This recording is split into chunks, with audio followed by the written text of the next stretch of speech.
नमस्कार दोस्तों, ओम नमः शिवाय। आज हम आपके लिए श्रावण शिव शक्ति की सोमवार व्रत कथा लेकर आए हैं। कथा सुनने के बाद आप हमारे चैनल को सब्सक्राइब करें, बेल आइकन को प्रेस करें ताकि हमारी वीडियो की नोटिफिकेशन सबसे पहले आप तक पहुंचे। वीडियो को लाइक और शेयर जरूर करें। श्रावण सोमवार व्रत की कथा के अनुसार अमरपुर नगर में एक धनी व्यापारी रहता था। दूर दूर तक उसका व्यापार फैला हुआ था। नगर में उस व्यापारी का सभी लोग मान सम्मान करते थे। इतना सब कुछ होने पर भी वह व्यापारी अंतर्मन से बहुत दुखी था, क्योंकि उस व्यापारी का कोई पुत्र नहीं था।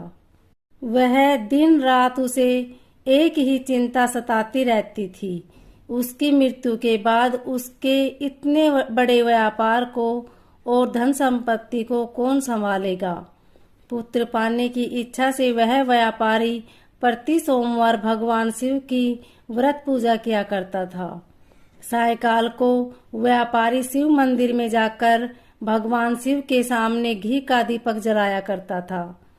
उस व्यापारी की भक्ति देखकर एक दिन पार्वती ने भगवान शिव से कहा, हे प्राणनाथ, यह व्यापारी आपका सच्चा भक्त है। कितने दिनों से यह सोमवार का व्रत और पूजन नियमित कर रहा है। भगवान, आप इन व्यापारी की मनोकामना अवश्य पूर्ण करें। भगवान शिव ने मुस्कुराते हुए कहा, हे पार्वती, इस संसार में सबको अपने कर्म के अनुसार फल की प्राप्ति होती है। प्राणी जैसा कर्म करते हैं उन्हें वैसा ही फल प्राप्त होता है। इसके बावजूद पार्वती जी नहीं मानी। उन्होंने आग्रह करते हुए कहा, नहीं प्राणनाथ, आपको इस व्यापारी की इच्छा पूरी करनी ही पड़ेगी। यह आपका अनंत भगत है। प्रति सोमवार आपका विधिवत व्रत करता है और पूजा अर्चना के बाद आपको भोग लगाकर एक समय भोजन ग्रहण करता है। आपको इसे पुत्र प्राप्ति का वरदान देना ही होगा। पार्वती का इतना आग्रह देखकर भगवान शिव ने कहा, तुम्हारे आग्रह पर मैं इस व्यापारी को पुत्र प्राप्ति का वरदान देता हूँ, लेकिन इसका पुत्र 16 वर्ष से अधिक जीवित नहीं रहेगा। उसी रात भगवान शिव ने सौपन में उस व्यापारी को दर्शन देकर उसे पुत्र प्राप्ति का वरदान दिया और उसके पुत्र के 16 वर्ष तक जीवित रहने की बात। भगवान के वरदान से व्यापारी को खुशी तो हुई, लेकिन पुत्र की अल्पायु की चिंता ने उस खुशी को नष्ट कर दिया।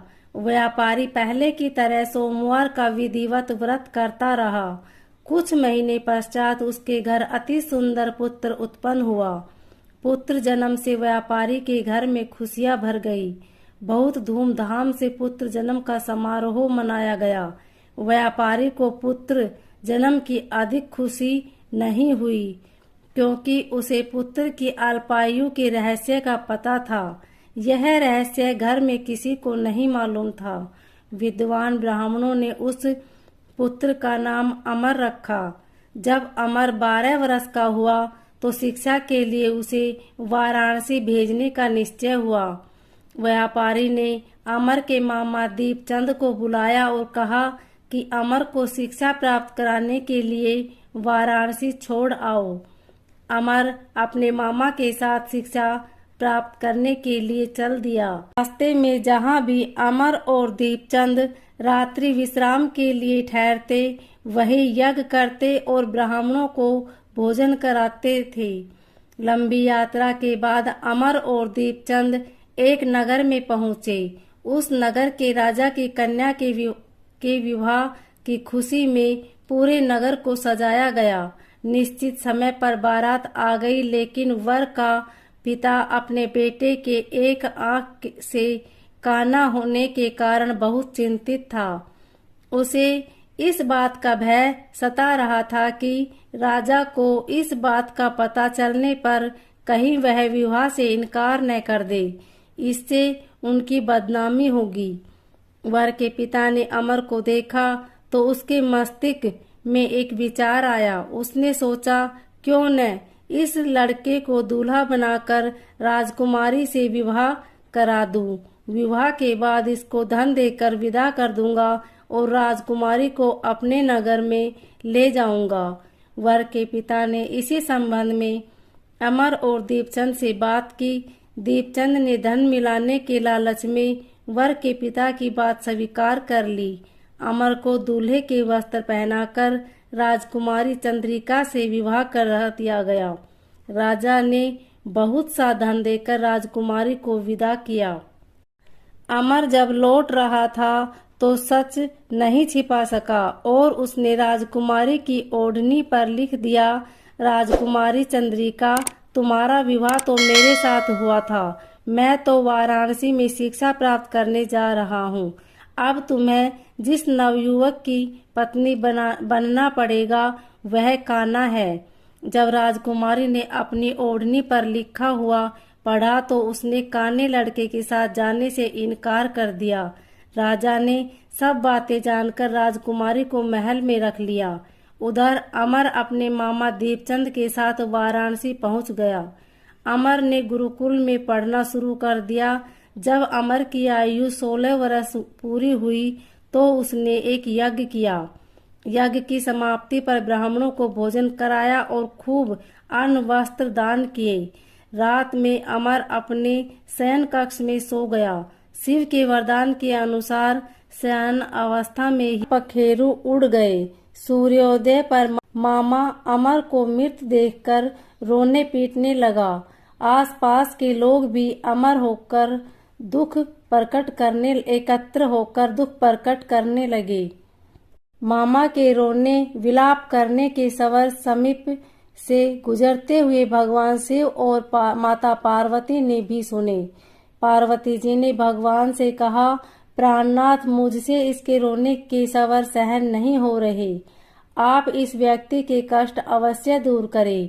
भगवान शिव ने पार्वती जी के साथ अदृश्य रूप में समीप जाकर अमर को देखा तो पार्वती जी से बोले, पार्वती, यह तो उसी व्यापारी का पुत्र है। मैंने इसे 16 वर्ष की आयु का वरदान दिया था।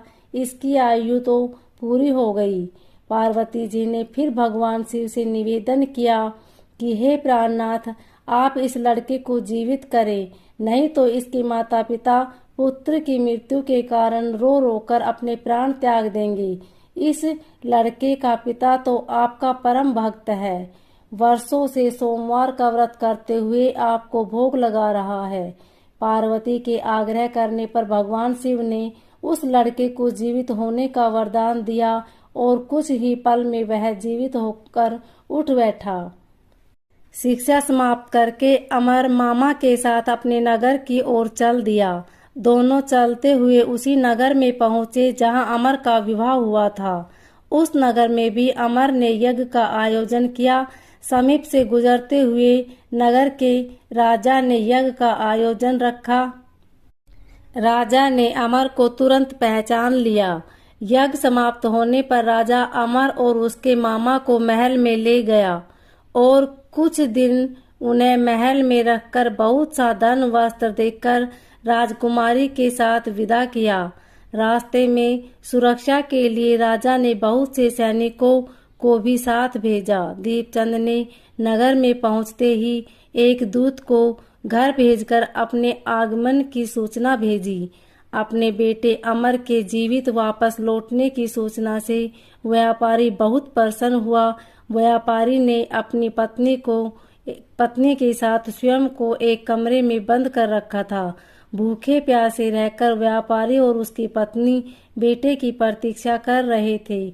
उन्होंने प्रतीक्षा कर रखी थी कि यदि उन्हें अपने बेटे की मृत्यु का समाचार मिला तो दोनों अपने प्राण त्याग देंगे।